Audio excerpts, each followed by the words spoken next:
ছেলে ঘুমালো, পাড়া ঝুরালো, বর্গি এলো দেশে। বুলবুলিতে ধান খেয়েছে, খাজনা দেব কিসে? ধান ফুরালো, পান ফুরালো, খাজনার উপায় কি? আর কটা দিন সবুর করো, রসুন বুনেছি। দেখো তো এখনো ঘুম আসে না। ছেলে ঘুমায় না, পাড়া জুড়ায় না, বর্গি আছে দেশে। ধানের গোলা শেষ হয়ে যাবে, খড় কুড়াবে শেষে। ওরা আজও ফোন দিয়াতে, খাজনা সূর্য নেবে লুটে পুটে। আমার খোকা ঘুমিয়ে গেল, সূর্য নামবে কিসে? ও বাসু, এখানে বসো। দেখো কৃষ্ণ হরি দুই ভাই আমার সঙ্গে গল্প করবে বলে বসে আছে।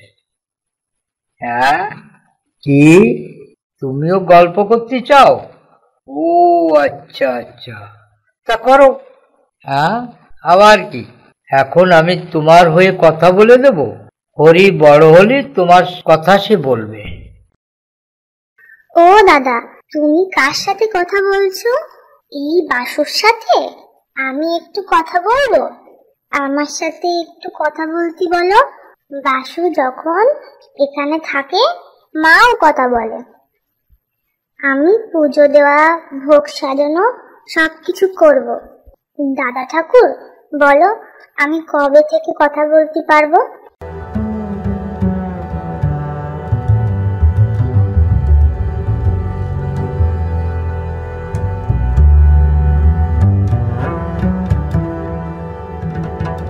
বাবা ঠাকুর প্রণাম নেবেন। এখন মুগদোবা থেকে আসলেন না অন্য ভক্তের বাড়ি থেকে? আপনার কাছে কৃষ্ণহরি দুইজনই খুব শান্ত থাকে, তারপর একটু শাস্ত্র কথাও শুনতে পারে। গৌর হরি বল। তোমাদের সবাইকে ভালো রাখুক। গতকালে সফলাডাঙ্গার পাশের গ্রামে কবিগান ছিল মা, সেইখানেই ছিলাম। মা, আজকে আর ভিক্ষায় বের হব না। কাল সকালে এখান থেকে অন্ন সেবা করে ভিক্ষায় বেরোবো, তারপর মুখ ডোবায় ফিরে যাব। ও দাদা ঠাকুর, বলো আমি কবে থেকে কথা বলতে পারবো? সব দেবতাদের বাড়ি কোন গ্রামে, আমায় নিয়ে যাবা? আমার খুব দেখার ইচ্ছা। দেখো দেখি, আমার দুই ভাই দেবদাসদের দেখতে যাবে। ও হরি, তুমিও যাবা? তা তোমরা আরেকটু বড় হও, তা না হলে কে দেবতা কে মানুষ কে দৈত্য বুঝতে পারবা না। সবাই দেখতে প্রায় একরকম। তারপর স্বর্গ, নরক, পাতাল এগুলো তো চোখে দেখা যায় না, এসব বুঝতে হয়। তাই ও আমার গুরু ভাই, একটু বড় হও, বুঝছো? আকাশ তো এই যে ওপরে, মা বলে সেখানে দেবতারা থাকে। তা পাতাল কোথায়? পাতাল দেখতে কিরকম হয়? সেখানে নাকি দৈত্যরা থাকে।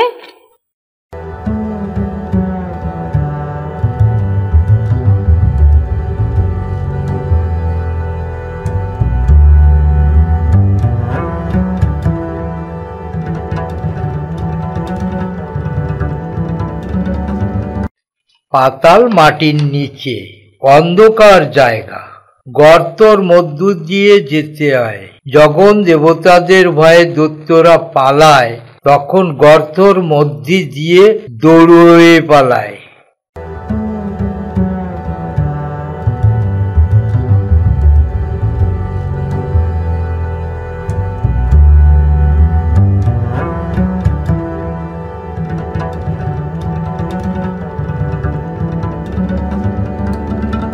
প্রণাম বাবা ঠাকুর, আপনারে কি এই দুইজন একটুও বিশ্রাম করতে দিচ্ছে না?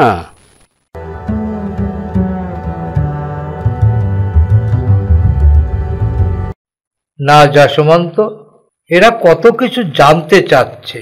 দেখবা কৃষ্ণ একজন মান্যগণ্য ব্যক্তি হবে, আর হরির কথা তো আর বলার কিছু নেই। কৃষ্ণ প্রশ্ন করতেছে, আর হরি চুপ করে মন দিয়ে সব শুনতেছে। সবে তো কথা বলা শিখেছে, আর কয়দিন যাক, তারপর দেখবা হরি কৃষ্ণ থেকেও আরো বেশি প্রশ্ন করবে।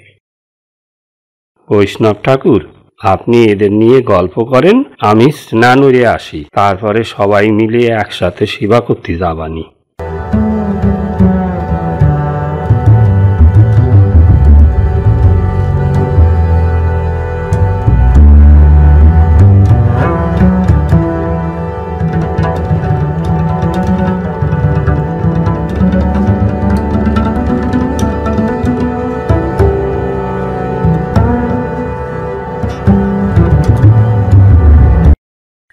ভাই হরি, তুই এখানে বস আর দেখ, আমি পাটকাঠি দিয়ে একটা গরু ঘর বানাচ্ছি।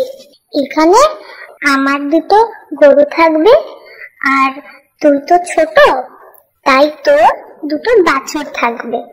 দিনের বেলায় গরু আর বাছুর মাঠে ঘাস খাওয়াতে নিয়ে যাব, রাতের বেলায় ওরা গলি ঘুমোবে, বুঝলি?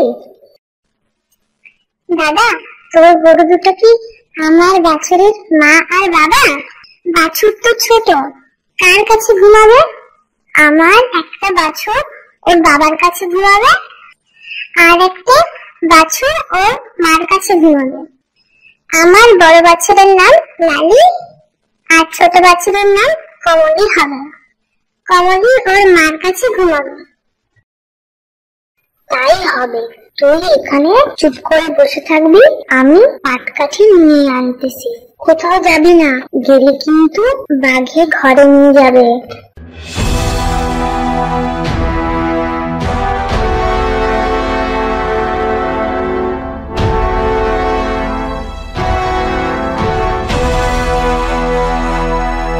এই গর্তের মধ্যে অন্ধকার, মাটির নিচে কোথায় ঢুকে গেছে? এটা কি পাতালে গেছে?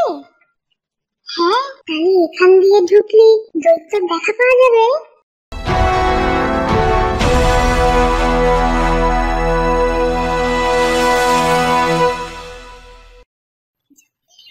ভাই আর আমি গোল ঘর বানাবো, তাই আমি পাটকাঠি নিয়ে আইতেছি।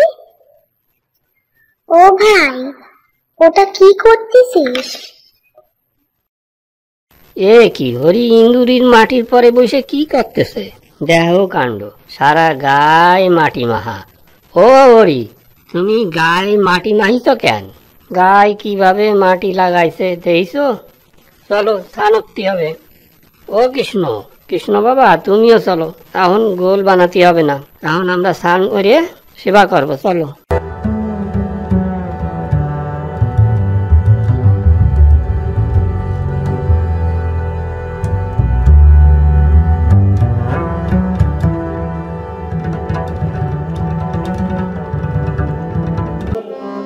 হরিচাঁদ আসল হরি পূর্ণানন্দ হরি,